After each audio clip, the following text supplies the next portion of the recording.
ఓం శ్రీ మహాగణాధిపతయ నమః. శ్రీ గురుభ్యో నమః. కాయ్ టీవీ మీడియా ప్రేక్షకులకు నమస్సుమాంజలి.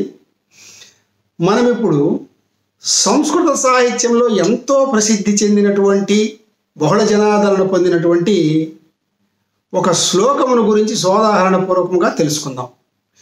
జామాత దశమో గ్రహ అనేటటువంటి ఈ నానుడు కూడా ఈ శ్లోకంలో నుంచే వచ్చింది. ఈ శ్లోకం ఏంటి, ఈ నానుడి యొక్క సందర్భం ఏమిటనే విషయాల్ని సోదాహరణపూర్వకంగా మనం ఇప్పుడు తెలుసుకుందాం. సంస్కృత ఆంధ్ర సాహిత్యాలలో చమత్కార శ్లోకాలు, చమత్కార పద్యాలు కోకొల్లలు. వీటినే చాటువులు, హాస్యోక్తులు, వ్యంగ్యోక్తులు, సరసోక్తులు వంటి అనేక పేర్లతో మనస్సుకు ఎంతో ఉల్లాసాన్ని కలగజేసే సాహిత్య ప్రక్రియగా చెప్పుకుంటాం. ఒక సూక్తికి చమత్కృతి చేయుట చాటువు యొక్క లక్షణం. అందువల్ల ఆశువు కంటే చాటువుకు ఆయుష్ ఎక్కువ. ఒకచోట చమత్కారం, ఒకచోట భావ విన్యాసం, ఇంకొక చోట హాస్యం, వెక్కిరింపు, లేదంటే సాధింపులు, విరుపులు, ఇలా చాలామంది ప్రతిభావంతులైనటువంటి సంస్కృత తెలుగు కవులు బహు చక్కగా ఈ చాటువులను మనకు పూర్వంలో అందించున్నారు. అయితే ఆయా కవుల ప్రతిభను బట్టి ఆయా శ్లోకాలకు, పద్యాలకు ఎప్పుడు కూడా గుర్తింపు వస్తూనే ఉంటుంది. బహుళ జనాదరణ పొంది, ప్రాచుర్యాన్ని పొంది, ప్రచారంలో ఉన్న చాటు శ్లోకాలకు, పద్యాలకు నేటికి కూడా ఎంతో ఆదరణ పొందినట్లో ఏమాత్రం సందేహం లేదు. తరాలు మారినా సందర్భోచితంగా వాడుకోవడానికి అతికినట్టు సరిపోయే ఒక చమత్కార శ్లోకాన్ని మనం ఇప్పుడు సోదాహరణపూర్వకంగా తెలుసుకుందాం. ఇది ఎవరిని ప్రత్యేకంగా ఉద్దేశించినది మాత్రం కాదు సుమా. ఈ శ్లోకం లోకంలో అందరి అల్లుళ్లను ఉద్దేశించి చెప్పింది అసలే కాదు. కాబట్టి ఆ వివరాలు తెలుసుకుందాం. ముందు శ్లోకాన్ని తెలుసుకుందాం.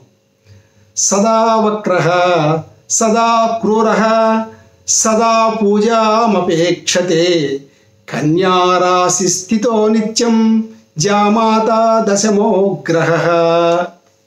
జామాత అంటే అల్లుడండి, దశమో గ్రహ అంటే 10వ గ్రహం అట. అల్లుడిని 10వ గ్రహం అన్నారు. అసలు మనకు గ్రహాలు ఎన్ని ఉన్నాయి సృష్టిలో? 9. ఆదిత్యాయ చ సోమాయ మంగళాయ బుధాయ చ గురు శుక్ర శని భ్యచ్చ రాహవే కేతువే నమః.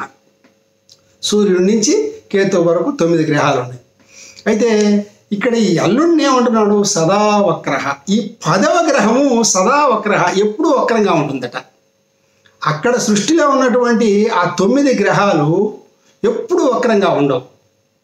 ఎప్పుడో మనకు కొంచెం గ్రహపీడ కలిగినప్పుడు, గ్రహాల వల్ల ఆ గోచార దోషాలు వచ్చినప్పుడు అవి మనకు వాటిని పూజించుకుంటే శుభాశుభ మిశ్రమ ఫలితాలు ఇస్తుంటాయి. అప్పుడప్పుడు శుభంకరంగా కూడా మనకు పనిచేస్తాయి. కానీ ఈ దశమ గ్రహం ఉందే, ఇది సదా వక్రః, అలాగే సదా క్రూరః.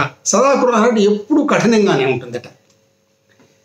అంటే ఇప్పుడు మనకు కొన్ని గ్రహాలు శని, రాహు, కేతువు లాంటి గ్రహాలు నీచ స్థితిలో ఉన్నప్పుడు కొంచెం క్రూరంగా ప్రవర్తించి మనల్ని ఇబ్బందులు పెడతాయి. ఆ ఇబ్బందులకు పరిష్కారం ఉంది. పూజా పురస్కారాలు, దాన ధర్మాలు చేస్తే అవి మన జోలికి రావు, ఇంకా తప్పుకుంటాయి.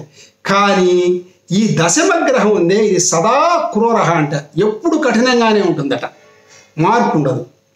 అలాగే సదా పూజామపేక్షతే, ఎప్పుడు తనను పూజించాలని, తన ప్రసన్నత కొరకు అందరూ పాటుపడాలని, తనను ఒక ప్రత్యేక దృష్టితో అందరూ చూచి గౌరవించాలని, పూజించాలని కోరుకుంటుందట ఈ దశమగ్రహం. నవగ్రహాలని ఆయా గ్రహాలు మనకు ఇబ్బంది పెట్టి దోషాలు వచ్చినప్పుడు పూజిస్తాము, అర్చిస్తాము, ఆ దోషాలు పోతాయి. ఇది అట్లా కాదట, ఎప్పుడు పూజిస్తూనే ఉండాలట ఈ గ్రహాన్ని.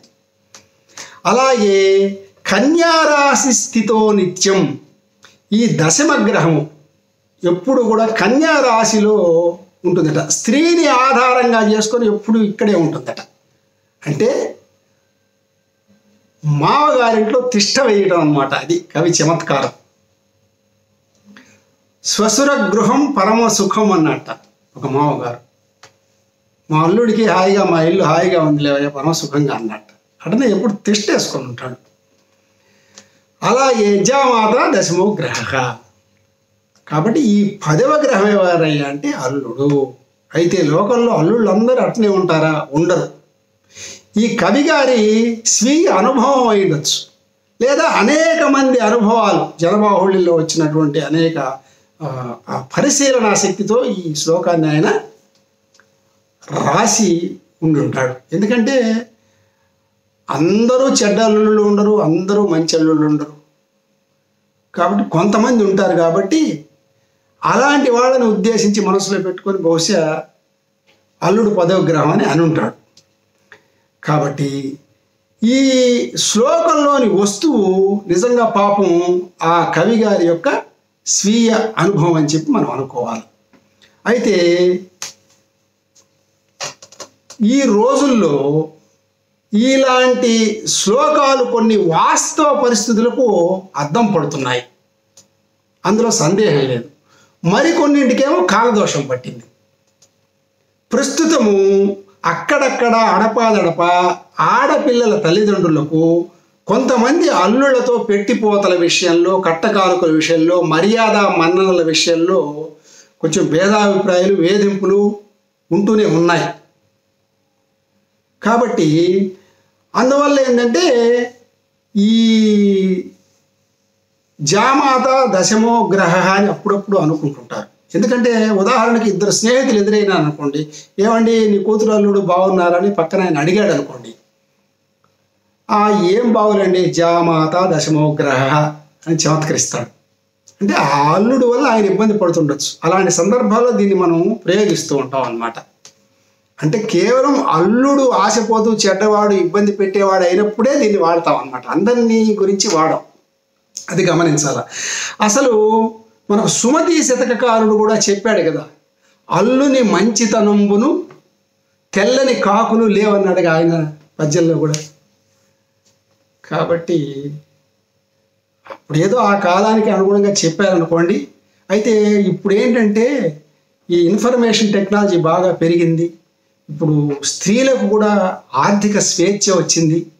ఆ రోజుల్లో ఉండేది కాదు. కాబట్టి ఇలాంటి కొన్ని నానుళ్ళు మనకు వచ్చినాయండి. ఇప్పుడు ఆ ఇబ్బంది లేదు. ఎందుకంటే అత్తమామలను తల్లిదండ్రులుగా చూసుకునే అల్లుళ్ళు కూడా ఇప్పుడు బాగా ఎక్కువగానే ఉన్నారు. కాబట్టి కాకపోతే అక్కడక్కడ కొంతమంది చెడ్డవారు ఉంటారు. కాబట్టి వాళ్ళను ఉటంకిస్తూ చెప్పినటువంటి అల్లుడు పదవిగ్రహం అని చెప్పి మనము ఈ శ్లోకాన్ని బట్టి అనుకోవాలా, అదే మనకు అర్థమవుతున్నది. ఇలాంటి చమత్కారయుక్తమైనటువంటి సంస్కృత శ్లోకాలు, తెలుగు పద్యాలు ఇంకా చాలా ఉన్నాయండి. మరి ఒక శ్లోకంతో మళ్ళీ కలుసుకుందాం. అంతవరకు సెలవు, స్వస్తి. మరిన్ని అప్డేట్స్ కోసం మా కాయ్ టీవీని సబ్స్క్రైబ్ చేసుకోండి.